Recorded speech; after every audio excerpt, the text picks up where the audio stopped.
We're back with our Survivor 42 rankings. Another week that my rankings are completely almost different, other than like one person. I have some things to say, but how are you all feeling after this episode? I thought this was a great episode. This was probably my favorite tribal in memory. Uh, and yeah, I really enjoyed this episode front to back. I wish they would have showed a little bit more of one of the tribes that we hardly got anything from this week, but it was a pretty good episode. I'm really glad they decided to go with two tribes this season because my God, it's really worked out. We got to see a lot from both tribes. The orange tribe and the green tribe. We saw their dynamics, how they're functioning, kind of. But my God, I think this was a Survivor first, is when we had no confessionals from the blue tribe. We didn't see anything at all besides the challenge from the blue tribe, which in American Survivor, and that is just mind-blowing. I can't believe they've done that. But it was a good episode. I can't take that away from them, but I feel like we were saying similar things at this point in 41. Like, oh, this was a good episode, but I don't really know where a lot of these people stand. I feel like this is a repeat in a lot of ways of that, where people were really high on 41 in the first few episodes. I don't know if that's really well remembered, but like the community was very high on that season at the start, and it all went downhill. And I'm just hoping that's not the case this time. Well, before I get into my mini rant, and it's a mini rant because I have so many rants to do this week about soap operas and wrestling that I only have enough energy for a mini rant.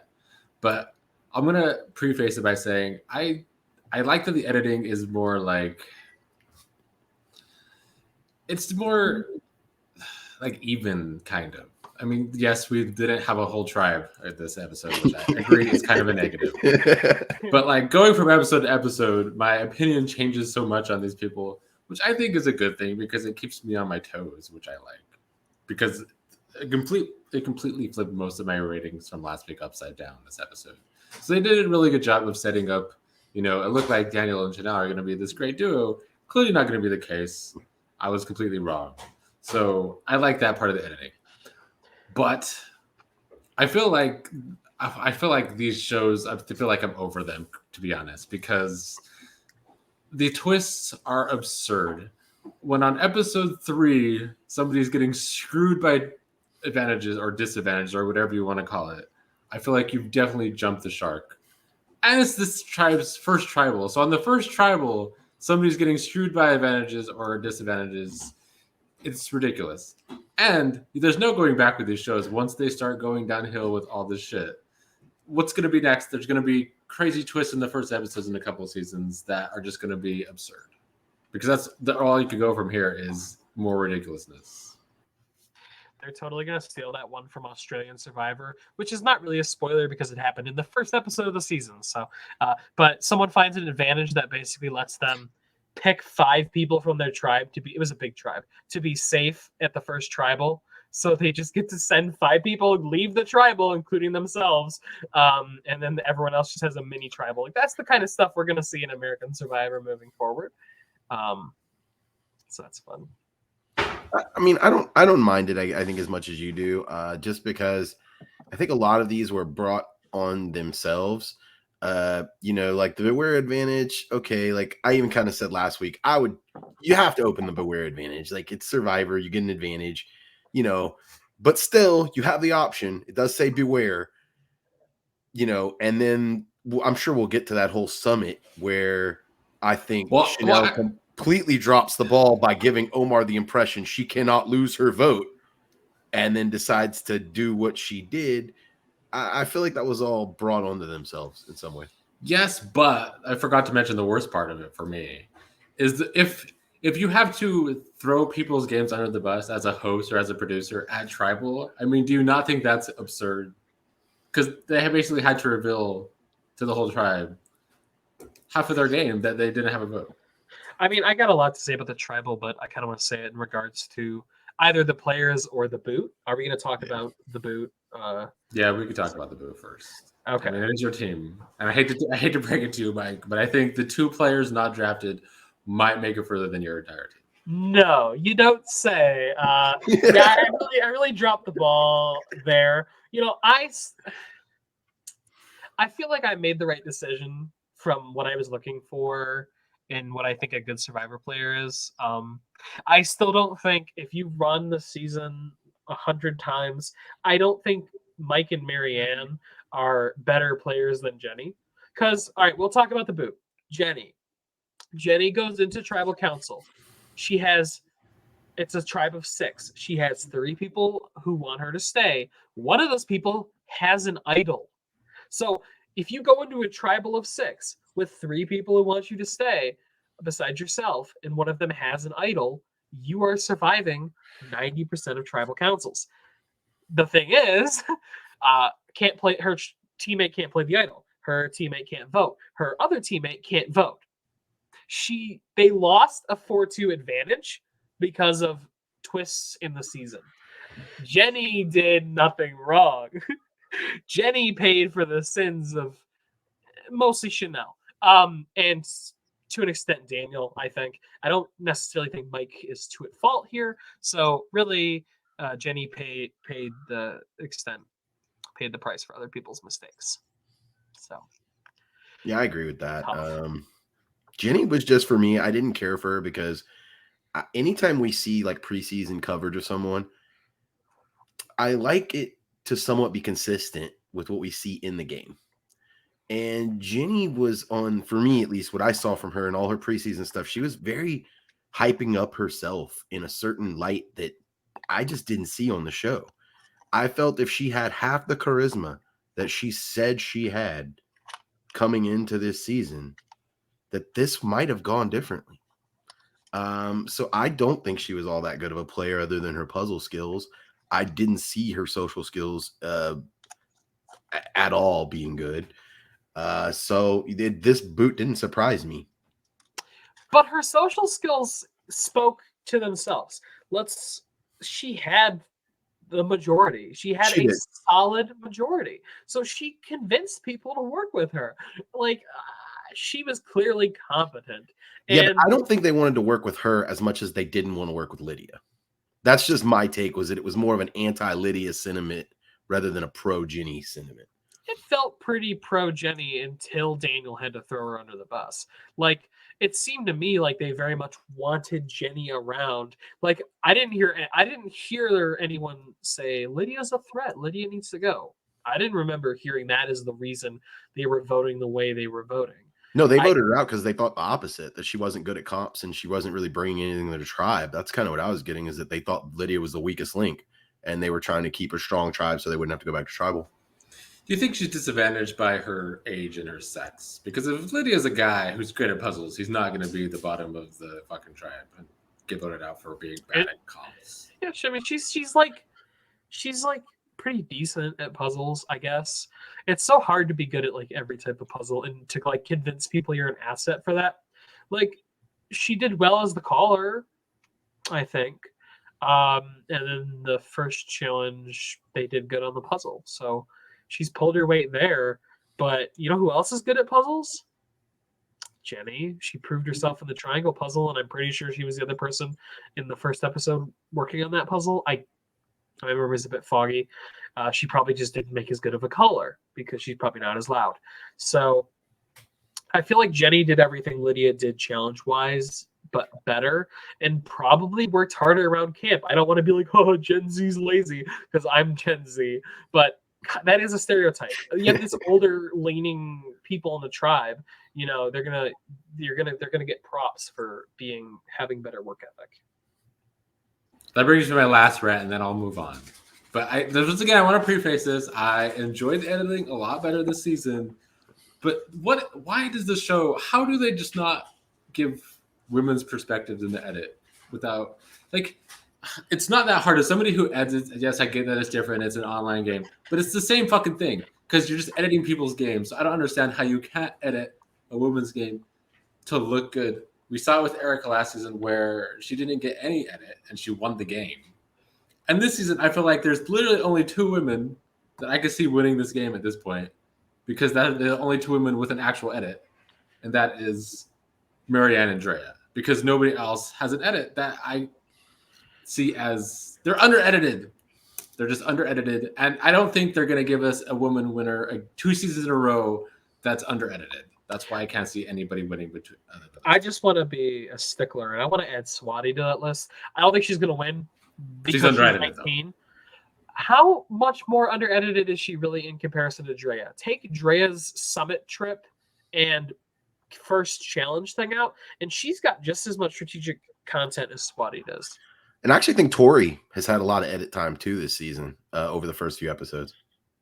Yeah, but I can't see her actually. You're muted, Nick.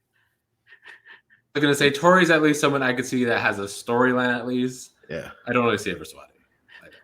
Yeah, I don't see it with Swathi either, but I do see it with Tori. I mean, I do see what you're saying, though, because I was actually just looking over the cast as you said that, and I was like, nope, haven't seen many confessionals from this one. Nope, not this one either. Nope, not this one either. So, I mean, yeah, you have a point there, but I do think there's a handful of 3 or 4 girls that are getting edits this season, which feels like more than last season, other than, the front runners. Anyway, I'll move on. We will get to our bottom 2, which are Roxroy and Mike. Really? Oh wait, there's other people that aren't ranked, right? Yeah, I mean, I didn't rank either of these guys, so I was gonna say, yeah, it's kind of hard when a lot of people probably aren't ranked. I ranked Mike 10th as I always do because he still has the idol, whether it's active or not. So it's pedantic because I'm pretty sure I know who's coming up in our other bottom people who aren't ranked. But I think Mike should be a little higher than them. But I understand why he isn't. I actually concur with that. I do think Mike's higher than there's a few people that I would, just in my brain, am putting lower than him right now. Roxroy doesn't surprise me at all, especially what we saw in the preview where he's still being the kind of bossy, Roxroy's being Roxroy around camp. So, it doesn't really surprise me he's here. We haven't really seen anything positive from him at all. That's my pick. I could have had Mike. I could have had Marianne. I could have had who knows who else was still left at that point. But I could have had so many people that aren't Roxroy. Yeah, I mean, that basically, you all said it. Roxroy's edit is just completely negative. He's been almost dead last in the rankings all 3 times, but I mean, what else can we do? And then Mike, do you think he's the next target or no? Because I don't feel like, I think he has enough agency just with having the idol, and I don't think he's the next target. I don't. I think the next person to go from that tribe is going to be either Daniel or Chanel, because they're going to turn on each other, and now Hai and Lydia are the majority, and Mike doesn't have a vote, so he doesn't really super factor in. So it's literally just going to be whatever Hai and Lydia want to do. So I would put both of them lower than Mike, because unless they're afraid of his idol, but I think they'd probably be more pissed than anything else. Maybe I'm just that kind of person who just thinks like that. But see, I just don't think Daniel and Chanel are in the same boat at all. I think the way we'll get to that, but I think the way they each handled tribal was completely different. And for me, keeps one of them a lot higher than the other. But I think I'll just come out and say it. I think for sure Chanel should be dead last on everyone's rankings. And there's almost no doubt about it. So I disagree. I actually feel the opposite. I think Daniel should be dead last on everyone's rankings, which I will get to next because those are next on our list. We went from 1 and 2 to out of the rankings. Chanel is it really both of them next? That's hilarious. Oh, that's hilarious. So out of curiosity, are Aspen's rankings in this, or did she not send them? Okay. Because I didn't rank either of these two. Like the 2 people on my team, I didn't even get to rank because I can't in good conscience rank them. They're just that. Who do we want to talk about first? We could start with Chanel, who made a major blunder. She had to know that she could she should not have risked her vote. That's just what it comes down to.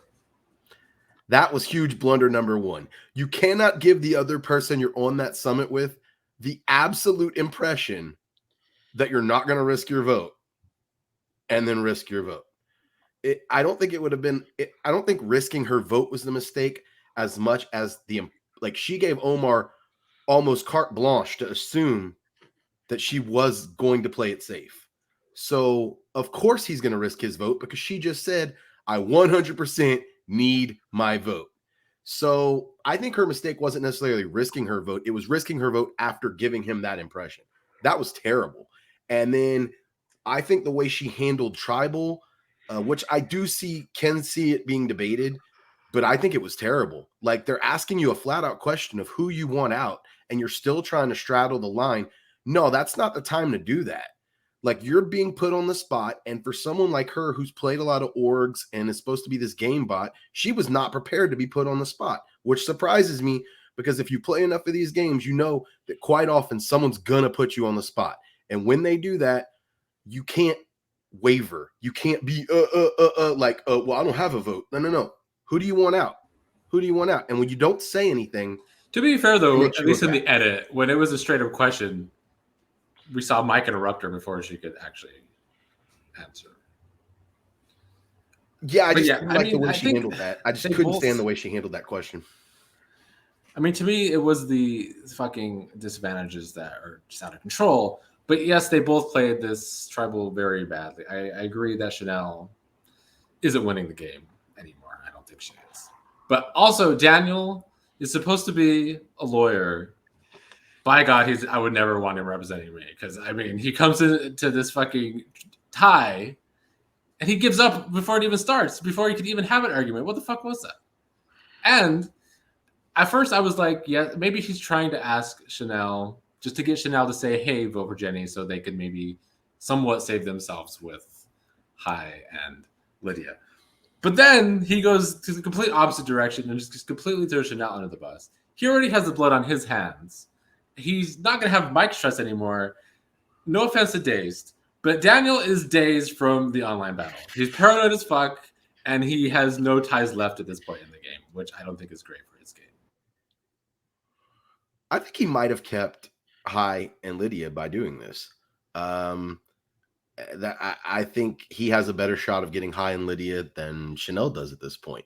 And that's why I think he played it a lot better, because now he has the option to roll with either side, really. And granted, I think both sides are going to be slightly distrustful of him, but I do think he could easily slide right back in with Hai and Lydia because he decided to change his vote. I think Chanel just should have come out and said, yeah, I told him to vote for Jenny. That was the plan. I mean, I told him to vote for Lydia. 4 of us were voting for Lydia. It's obvious that that's what was going on. So I think at that point, her beating around the bush it doesn't compute for me. Like, they know the plan. The plan is obvious that the 4 people were going to vote Lydia. So why does Chanel have such a hard time just saying that? But do you know what? Go ahead, Mike. Do you know what Chanel did? She pulled a Dot where you get put on the spot and you refuse to pick a side. Dot in the online battle, because we're going to keep drawing our comparisons to the online battle, gets put on the spot and refuses to pick a side and loses everyone in the process. I think they both did that, actually. I genuinely think it's like a coin toss of who goes between Chanel and Daniel. Like, if you're Hai and Lydia, it's your call at this point. I think the thing for me with Daniel is that if I put myself in at least Hai's shoes, like, is he really going to buy Daniel's, I have no agency in this game, I didn't make this, I was 100% Chanel's decision, I didn't make any decision at all? I don't think so. I don't think he regained Hai and Lydia's trust at the tribal council. No, but I think he might have destroyed Chanel's trust in them even more if they believe what he said, which I think that's what it comes down to, is how are Hai and Lydia, who are they going to believe out of the 2 of them? And I don't really think, I think because of the way she was so straddling the line, that I think it was kind of obvious that Daniel wasn't lying, that Chanel was on that side and Mike was clearly on that side. So I don't think they hit it very well. And so I feel like if I'm in Hai's shoes or Lydia's, I'm going to at least roll with the person. Yeah, he might have been, a flipper flopper or whatever, but I'm going to roll with the person who decided to flip flop to my side. Maybe. I mean, either way, I think Daniel's fucked. Because, I mean, what's he going to do? He's going to be on the bottom of a very strong duo who Hai would not give up. He was willing to go to rocks for Lydia, so I just don't know if that's really best for his game either. I don't think he was going to rocks for Lydia. I think he was going to rocks for himself, but we'll get to that when we get to Hai. Yeah. Sure. All right. Coming in at number 10 is Swathi.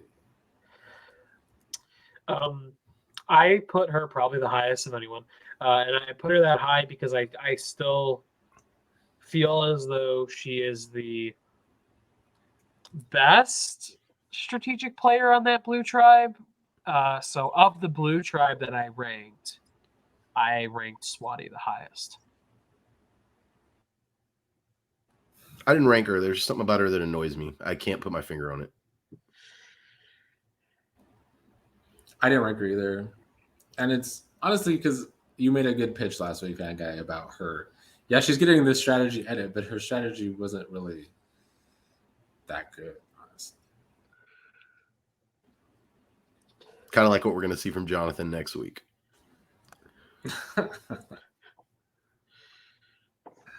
Any other thoughts on Swathi? I mean, we didn't see her in this episode. It's going to be a trend for these first couple of people because we didn't see the blue tribe because coming in at number 9 is Romeo. I'm a little surprised to see Tori higher than Romeo.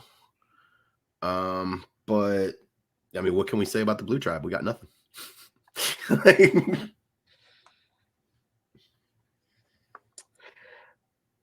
You're muted, Nick. He seems very likable. That's about the best thing I could say for Romeo's game. Yeah, I didn't rank Tori in my memory, but I ranked Romeo. I think Tori was probably my 11th right after the top 10.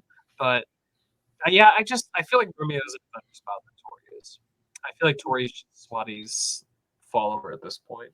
But I feel like Romeo still maybe has a bit of agency because he's in that 3-person alliance that he's desperately trying to hold together with Drea and Roxroy. You know, the one that was mentioned 2 episodes ago that we haven't heard about since. Hardly, but it's there. Well, Tori is number 8. I think she's probably only higher than Romeo because of me, because I only ranked 4 of the women, I think, because I think they're the only 3. The 3 of the 4 are the only 3 that I can see winning. Tori's one of them because she has a possible storyline. I also rank Lindsay because she seems good, but she's very under-edited. Lindsay could be the Erica of this season, less annoying. Tori is the Erica of this season because she is annoying. But I have this weird feeling about Tori. It's a weird premonition that she's going to go really deep into this game, and I think it's like it hurts me I could feel it in my gut. Is that she's going to run really deep, and like there's just something about her always going on about being the therapist thing that I'm just. But yeah, for me it was Tori and Swathi at 10. I couldn't figure out who to put at 10.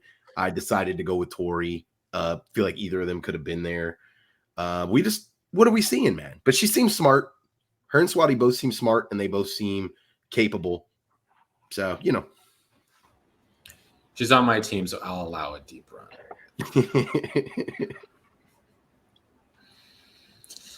Any other thoughts on Swathi, Romeo, or Tori? We didn't see anything new from them, so we're really just rehashing old stuff. It's more than all the people that fucked up dropped. No, for sure. And but by proxy, all of these people slid up. It's just hard to say anything about Blue Tribe because we have nothing new but a challenge that they didn't do much. All right, number 7 is Lydia. Okay. This is about where I have her. I probably should have ranked her high. I just can't see her winning. But I think for this tribe, she is in maybe the second strongest position in the whole tribe. So congratulations to Lydia. Through no skill of her own, has managed to flip a 2-4 advantage in her favor. So good work, Lydia. Yeah, I mean, Aspen is still high on Lydia because she's a homer, but I think I will also use Aspen's word and say that Lydia has given me big goat energy. Take Lydia to the end because I don't think she's going to win. Yeah, and as the game progresses, it's so weird how, especially in Survivor in particular, there's this weird shift between pre-merge and post-merge where guys like Jonathan are super valued pre-merge. Like, you saw what he did in the challenge, but post-merge, it almost, and Lydia is being targeted for the opposite reason because, her tribe user is kind of the weakest link. But then post-merge, this all gets turned on its head. And the people that are perceived to be the weakest in challenges are not targeted because A, you can probably beat them in a challenge. And B, you can probably beat them in a challenge. So she is in a great spot. And the fact that her ass was just on the fire at a 4-2 disadvantage, and now she's realistically not even in the top 3 people to go in that tribe, it's crazy. And yeah, she didn't do it, but hey, luck matters sometimes. And other people's screw-ups matter even more. Better to be lucky than good in a game like this, honestly. Like, I would rather have every twist go in my favor than be good at challenges. Especially these days. If the twist go in your favor, you're probably going to win. I would rather, literally, it's so much better to just have twists go in your favor than to have any skill. Like, if you told me, all right, you have, let's just say, Boston Rob on Team A and Team B, you have Joe Schmo off the street who's never heard of Survivor, but Joe Schmo is going to get every twist going his way. I'm going to say Joe Schmo is going to win. Yeah. Like, and your thoughts on Lydia? She is what we thought she was, but she's gonna keep on going. Well, he keeps dropping. Bad guy Jonathan is at number 6, which is crazy because this is arguably for me his strongest episode yet. Yeah. Dude carried the whole tribe on his back. He was the only person to finish the challenge. But I mean, I will say this. That challenge, particularly on that day with that fucking waves and water, it only benefits the tallest person. He was the only person that can do that challenge. So, like, yes, he carried his team to the tribe. He was the only person with any advantage in that challenge.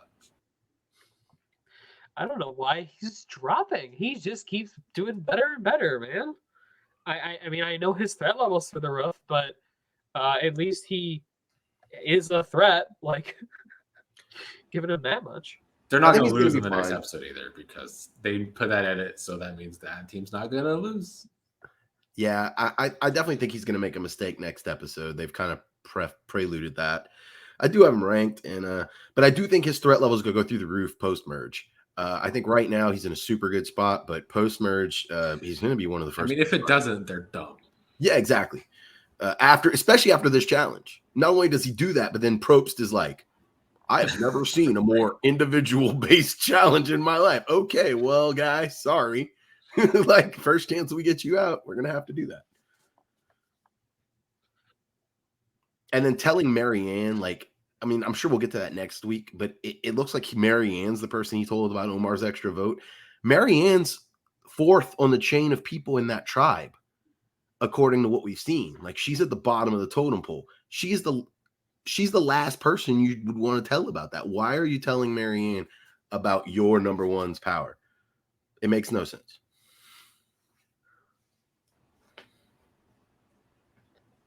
What are your thoughts on Jonathan, Mike? You have him. I don't know how Jonathan can be lower than Marianne. If this tribe goes to tribal, Marianne is the next one out. And they're probably not going to go, but let's just say they do. It's not going to be Jonathan. I really don't think they're going to turn on Jonathan because they seem to like Jonathan as more than just carries tribe on back. Maybe they're overplaying his social game in the edit, but we have nothing else to go on but the edit. So I can tell you why I ranked him lower. It was simply because I think his actual chance to win the game is lower than Marianne's. Because I don't see him lasting far past the merge. I also would say, yeah, I feel like Jonathan, yes, he carried his team to a win. But I think Marianne had a way better episode, in my opinion. Which I'll get to when we get to Marianne. All right. Number 5 is Drea. Probably slightly high. She's still got all the powers. I mean, that's why I ranked her. I ranked her 4th just because she's got, what, 2 powers still? And we haven't seen anything from that tribe. And she's got the most powers in the game. That's all I got.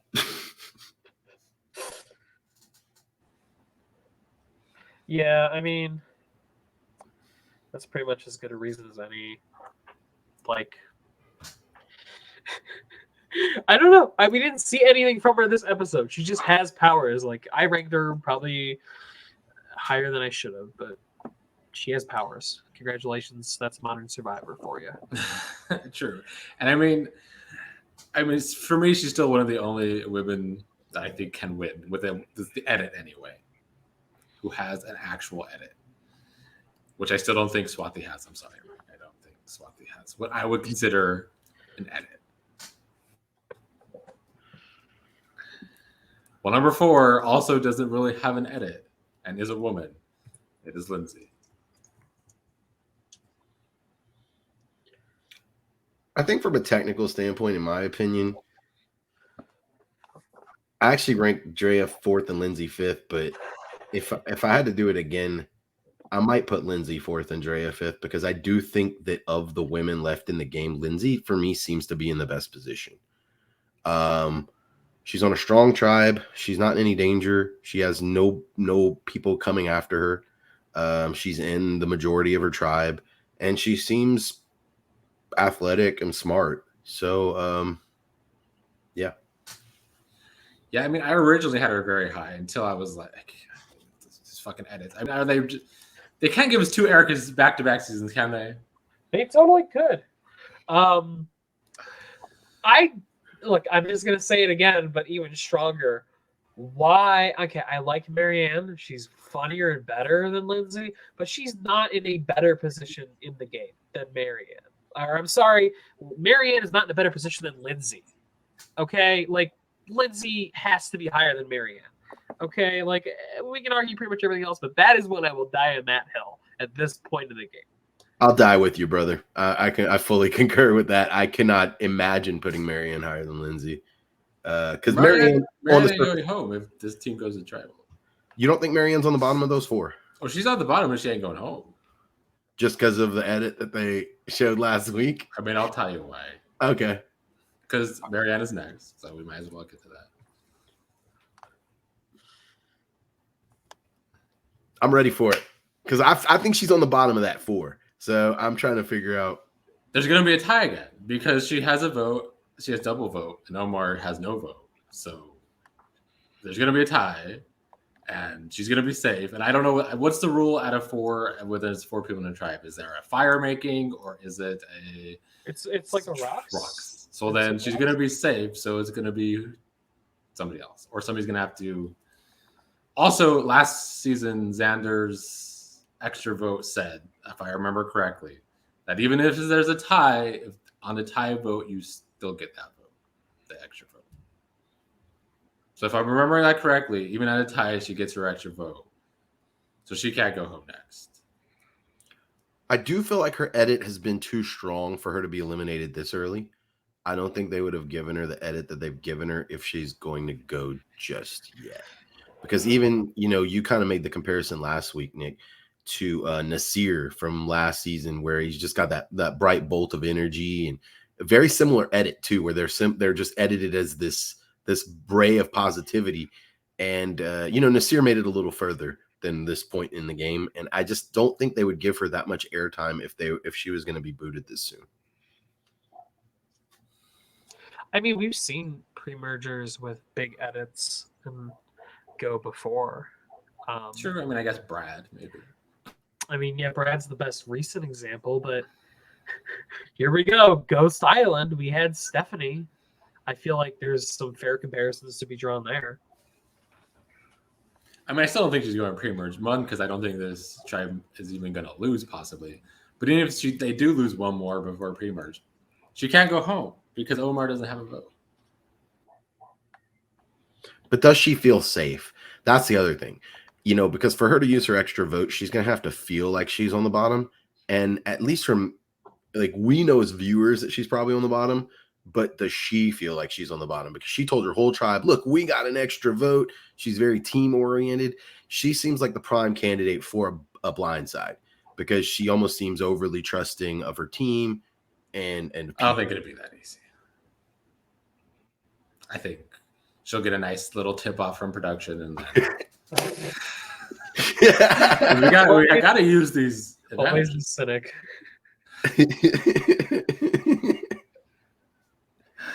Okay, but like, they're not going to tip her off if they think it's going to catch Jonathan, because Jonathan is production's golden boy.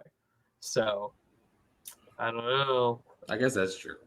But if it's like Lindsay or Omar, then they might want to keep Jonathan around. He's carrying them in these challenges. We're going to get to him in a minute, I'm sure. But yeah, we'll get to him.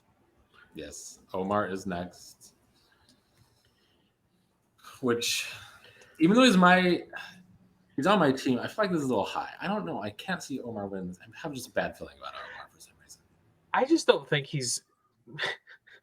I don't think he's better positioned than Jonathan or Lindsay. I'm sorry. Not in this tribe. Maybe at the merge, yeah, I'll say Jonathan's a good shield for him. But right now, I feel like he's the one most in danger from that triumvirate alliance. So I agree. Since he lost his vote, I put him lower than those two for that reason. So what's the deal? He doesn't have a vote, but he has an extra vote too. You can't play an extra vote when you don't have a vote. Okay, You that's also kind of what I was cannot wondering. play your shot in the dark if you don't have a vote.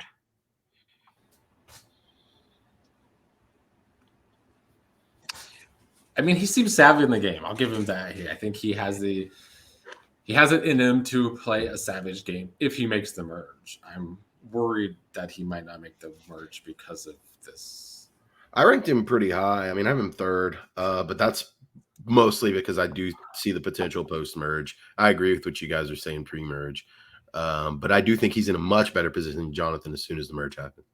Yeah, I put him in a strong 6 because no vote, but future down the line. If they don't go to tribal till merge, he doesn't have a vote at the merge. So that's why I dropped him all the way to 6 and say that of the triumvirate alliance on orange, I think I ranked him the lowest of the 3. I think he's a good confessionalist, like a really good confessionalist and a good narrator. So he might actually be a production favorite as well. And I do think he's going to get a vote. I have a feeling that this triple thing is about to come out because Mike's been ready to use it. You got, Marianne now ready to use it. But that's not why he lost his vote, though. He lost his vote because of the Shipwreck Island. So he has no vote next tribal, no matter when that is. Oh, so that wasn't just a one episode thing. That was their next tribal. He doesn't have a vote. Next time Omar is sitting in tribal council, whatever that may be. Yes, that's why I'm saying Marianne can't go home next if they lose. Sure. Yeah, and I think her power is about to activate. Well, if she's blindsided, she can. But if she uses her, plus, yeah, that's true. She would have that as well. Okay, well, the clear number 1 after this episode. But this could change after next episode because I really thought Daniel was going to be a good number 1. It's high. Great game. Play. He saw the writing on the wall that he was... I really think he felt good going into that tribal. And I really just think he saw that being... I don't know if we've all felt that, but those of us who played orgs have felt that feeling before, where you feel good and you see the warning signs and you're either in denial or you accept it and you move from there. And he just accepts it, but he's in this, you can see the shock, and he's like, Daniel, when did I lose your trust, man? Like he straight up asks him in the tie. Poor High, but he played that so well and in where he has to be furious because they're playing for $1 million, and I've sat where he sat and I felt furious. So good on him. Yeah, the way he played this out was perfectly. Like I said, I'm in a little bit of another opinion about Daniel because I ranked Daniel second, and apparently no one else ranked him because I thought the way he communicated with High through this tribal was good. It was really all he could do as far as Daniel goes. And High saw that it was kind of what we were saying earlier. Like he wasn't willing to draw rocks for Lydia. He just knows that Lydia was his only number. Obviously, he had just gotten blindsided, and he believed that Daniel was telling him the truth when Daniel told him that Chanel was going the other way. I firmly believe that High did believe that. That's how he knew that the numbers were all against him, and he 100% needed Lydia moving forward to have any chance. So he was willing to take his 1-4 shot. That's balls, and that's brains. He knows if Lydia goes, he's next, period. And so, a lot of people, it wasn't his undying loyalty to Lydia. It was him, seeing the writing on the wall, knowing and viewing the way the numbers were on his tribe, knowing that there's still people on his tribe that may not have votes, and shifting the power the only way he could back to him. I am not the type of person to ever yell at a TV while I'm watching it. I'm not at that phase anymore of life. But during this whole tribal part, I'm sitting there going, don't you do it, High. Don't you can change that vote. You better not. You better hold firm, especially knowing Daniel's paranoia. And he did. He just flat out told him, I'm not changing my vote. And Daniel folded. Let's say, hypothetically, Daniel doesn't fold. It is now a rock draw. High, Daniel, Chanel, and Mike are now drawing rocks. Think about that for a second if you're High. You have 3 people drawing rocks who were not voting with you. You have a 75% chance of walking out of that tribal happy. Of course, you have a 25% chance of having 0 chance of winning $1 million. But being on the bottom of a 4-person alliance that's stuck together, you're probably also at a near 0 chance. So, I mean, he made the right call to hypothetically roll the dice as opposed to the actual dice in the season. But I think we might see do or die at Green's next tribal. Actually, now that I'm thinking of that and remembering that's a thing, I think we're going to see maybe Daniel and Chanel both doing do or die. I don't know if Mike's vote's going to be active or not, but that could be spicy. Yeah, High played that great. You guys said it 100% correctly.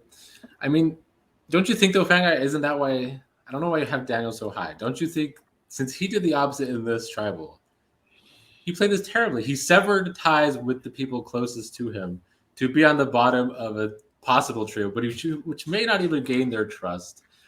When he could have held his ground too and gone to rocks because he's putting his game on the line, yes. But like he's either losing 2 people that don't have a vote, who cares, or he's losing High.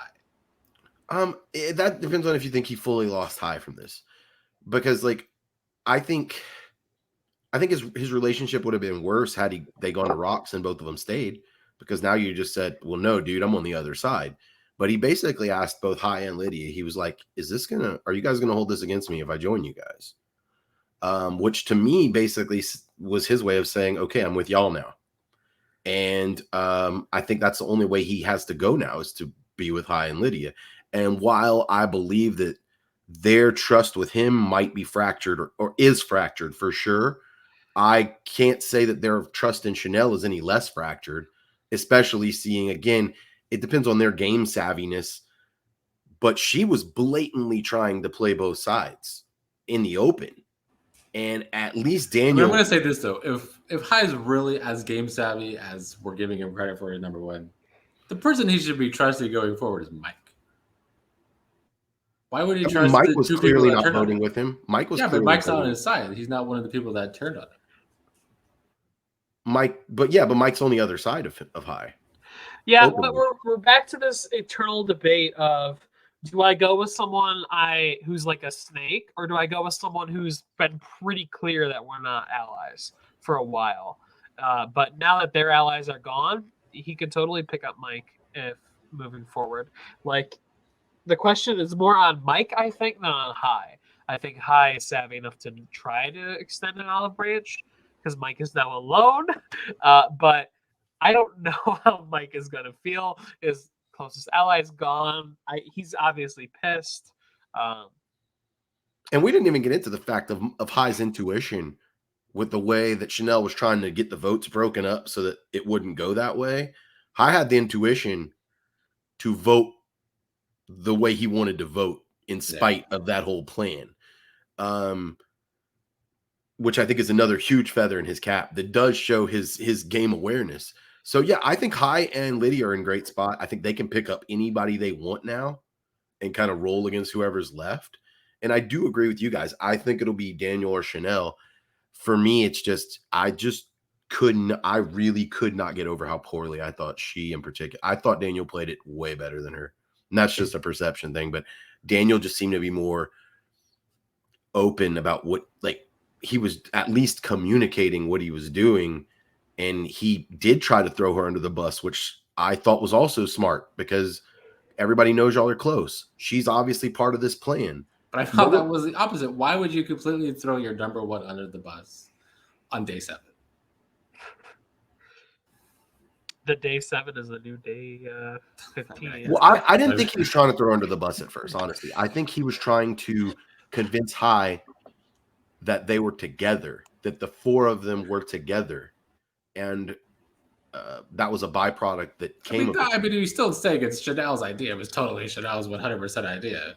Well, no, I think he said that he was doing that because Of Chanel told him to. That's what they were going to do. But he made it seem like it was totally Chanel's idea. Well, yeah, it's smart. I'll just say this. It's not smart to throw your number one under the bus. Once it got to that point, he didn't lead with that. It got to that point. If you're Lydia and Hai and Daniel's like, if I flip, are you guys going to totally trust me? Like, bro, are you going to just say no? Of course you're going to lower his fear level when you're fighting for your either not drawing a rock or your life. Like, I don't think they're going to forgive him. I don't think they're going to forgive either of them. And I think this tribe is so just cracked, crushed, done. Because they did trust Chanel. Wanted Lydia gone so bad. I really think they should have just roped in Hai. Like, just tell Hai what's coming down the pipeline. Like, True. I think Hai and Lydia are close. But I honestly think if the whole tribe had approached Hai and just said, we're doing Lydia, like they know Mike has the non-working idol, you could have just told Hai the truth. And I think Lydia goes home. And that's a great point. I just think Hai and Lydia felt closer to Chanel, actually, than they did to Daniel. And so I think the fact that she wouldn't just come out and say, because she had the option to just come out and say, no, I would have kept Lydia, but I don't have a vote. Like, she could have done that. But I think the fact that she didn't vocalize that told Hai and Lydia that she wasn't on their side. And I feel like they felt closer to her than they did to Daniel going into the tribal. And so my brain is that they're going to feel more betrayed by Chanel, the person that they thought was 100% on their side, than by Daniel, the person who they only kind of thought was on their side. All right. Any final thoughts on the rankings or the episode? Good job, Hai. This is really Hai's episode. There was. All right. Well, until next week, I'm sure we'll have a new number one next week when we come back after episode 4. For now, though, that was Hai's episode.